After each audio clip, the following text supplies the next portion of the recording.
Bonjour les amis, aujourd'hui une petite vidéo pour vous parler de mes rabots, savoir ce que j'ai, l'utilisation que j'en fais et ce qu'il me reste à faire dessus aussi. Donc le premier rabot que je me suis acheté, c'est en GSB, un petit rabot de paume à 17 €, c'est un Darex. J'ai essayé rapidement, je l'ai mis de côté parce que j'arrivais pas à m'en servir, donc bon, j'étais trop fier pour le ramener au magasin pour leur dire que j'étais trop con pour m'en servir. Et en définitive, ça venait de le fait que j'avais pas su le préparer et en plus de la qualité du rabot lui-même. Le deuxième rabot que j'ai acheté, c'est un Stanley, un Belay, hein. Donc un numéro 4 je pense, donc d'occasion sur le Bon Coin, une vingtaine d'euros. Là par contre j'avais commencé à voir un peu de vidéos, donc je l'ai préparé un minimum, j'ai fait un gros travail d'affûtage sur la lame. Hein, et globalement, c'est là avec ce rabot-là que j'ai pris goût au rabotage à la main. Donc il fonctionne très bien, hein, mais ça reste quand même un rabot, un gros rabot. J'avais toujours le problème, des fois on a besoin effectivement d'un petit rabot de paume pour des petits ajustements, des choses comme ça. Et je lorgnais du côté des Guillaume aussi. Donc pour ça, j'ai cherché un peu et j'ai trouvé ce petit rabot en système D, hein, donc acheté sur internet. Donc qui a l'avantage d'avoir la lame qui fait toute la longueur, donc qui éventuellement peut servir également comme Guillaume, certes pas pour faire des rainures étroites, hein, mais pour récupérer une languette ou autre chose, ou un fond de mortaise, c'était bien sympa. Donc là on change de gamme, parce que ce rabot-là vaut 75 €. En plus, j'avais acheté une deuxième lame avec à 15 € en me disant comme ça au moins si ma lame prend un coup j'en aurai une autre pendant qu'il est toujours commercialisé. Donc qu'est-ce qui différencie en définitive ce rabot-là de ce rabot-là? Déjà c'est la finition, on s'aperçoit qu'on a des vis laitons, etc. Hein, il est beaucoup mieux fini, beaucoup plus qualitatif, beaucoup plus agréable à prendre en main. Et l'autre grosse différence, c'est ce qui fait tout le rabot, c'est la lame. Si je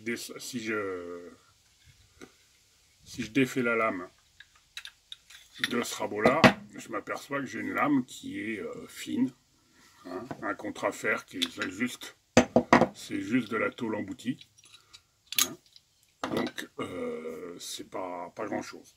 Si à la place je prends la lame, pour vous montrer la différence, la lame que j'ai sur le système D, on voit bien qu'au niveau ne serait-ce que de l'épaisseur de la lame, donc de la rigidité de la lame, c'est le jour et la nuit. Donc ce rabot aujourd'hui, j'ai fini quand même par le préparer un minimum, donc il fonctionne, on va dire, j'aurais jamais le rendu de celui-là, mais j'arrive quand même à m'en servir désormais. Et en définitive, je spécialise dès que j'ai des rabotages pour enlever la colle, par exemple, hein, ou alors sur du bois qui est douteux, ou alors qui n'est pas du massif. Si j'ai raboté sur du contreplaqué, par exemple, de l'aggloméré ou autre chose, je sacrifie ce rabot-là, parce que je sais qu'effectivement, il ne vaut pas grand-chose, donc j'ai pas grand-chose à perdre. Donc voilà pour les rabots. Donc aujourd'hui, un rabot métallique, je n'ai que ces trois rabots-là. Je rêve de m'acheter une demi-varlope toujours dans la même marque, toujours en angle faible. Hein, mais bon, on est sur un budget qui se rapproche plus des 200 € que des 100 €. Donc pour l'instant, on va temporiser. Donc j'ai regardé qu'est-ce que je pouvais avoir pour avoir un rabot plus important en taille lorsque je fais effectivement du corroyage à la main, hein, que ce simple rabot. Donc pour ça, je suis retourné sur le Bon Coin et j'ai trouvé deux varlopes pour, je sais plus, il doit y en avoir pour 10 €, je crois, quelque chose comme ça. Lorsque j'ai dit au vendeur que c'était pas pour en faire des pièces de déco, mais c'était dans le but de les utiliser, il me les a carrément donnés parce que content qu'un objet comme ça puisse resservir. Donc pourquoi deux? Parce qu'à l'origine, je voulais m'en faire une en varlope classique et l'autre la transformer effectivement en riflard, hein, de manière à dégrossir mes bois. Le problème, si on regarde, celle-là, on ne peut pas en faire grand-chose, elle a déjà été réparée, il y a la semelle dessous, elle est vermoulue, la poignée était tellement vermoulue qu'elle a cassé, donc je me retrouve qu'avec une seule.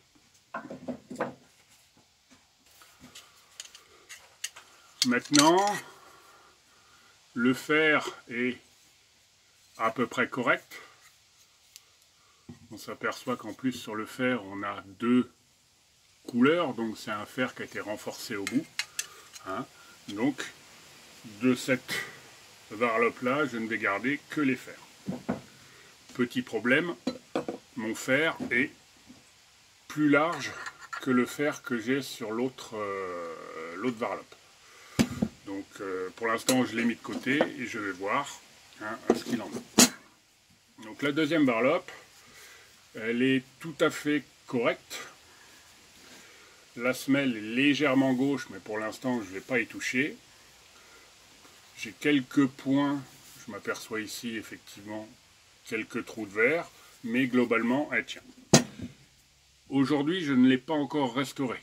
Ça va être le but de vidéo à suivre. Hein. Effectivement, je vais la restaurer. D'abord, restaurer le coupant. Et après, pour ce qui est du corps, si elle marche bien, je verrai ce que je peux faire. Maintenant, à l'origine, je vous avais dit que je voulais avoir deux varlopes. Une avec la lame droite, pour effectivement faire des bonnes finitions. Et une avec la lame légèrement bombée. Hein, c'est ce qu'on appelle effectivement un riflard. Hein. Mais là, du coup, comme j'en ai qu'une qui est restaurable, c'est difficile. Je pourrais imaginer corriger la deuxième lame pour avoir une lame droite, une lame riflard, mais je ne l'ai pas encore fait. Et là, je me suis rappelé que lorsque mes parents avaient vidé leur résidence secondaire, j'avais demandé ce qu'il avait comme outil à récupérer. Hein, et entre autres, est-ce qu'il avait des rabots? Il me dit, oui, j'ai des rabots, mais j'en ai un. J'ai un rabot, oui, mais bon, il vaut pas grand-chose. Si tu veux, je te le mets de côté. Et j'avais jamais regardé.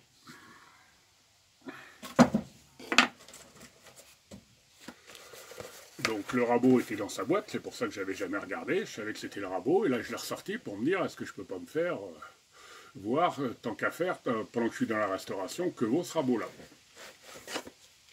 Et aux surprises, voilà ce que j'ai trouvé.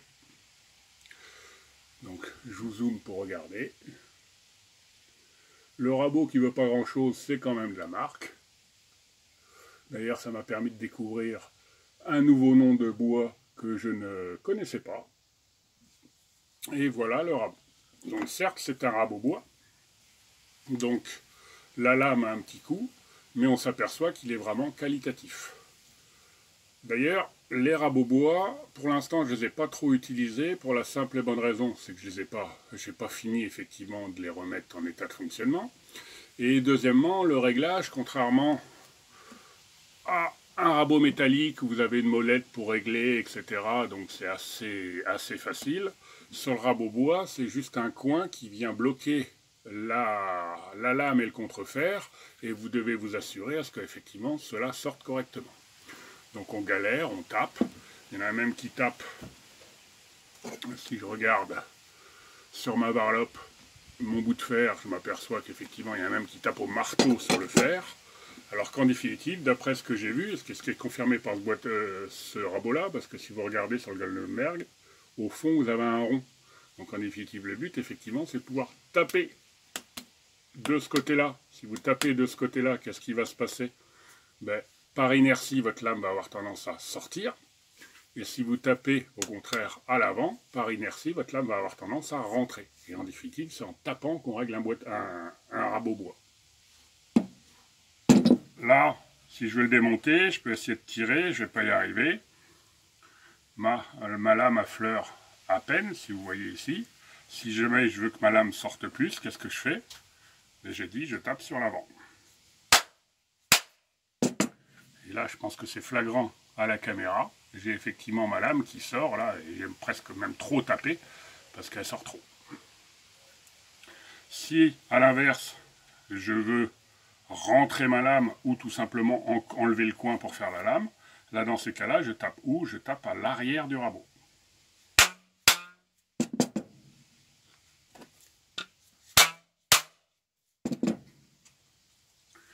Et là, je m'aperçois que je peux effectivement sortir l'ensemble.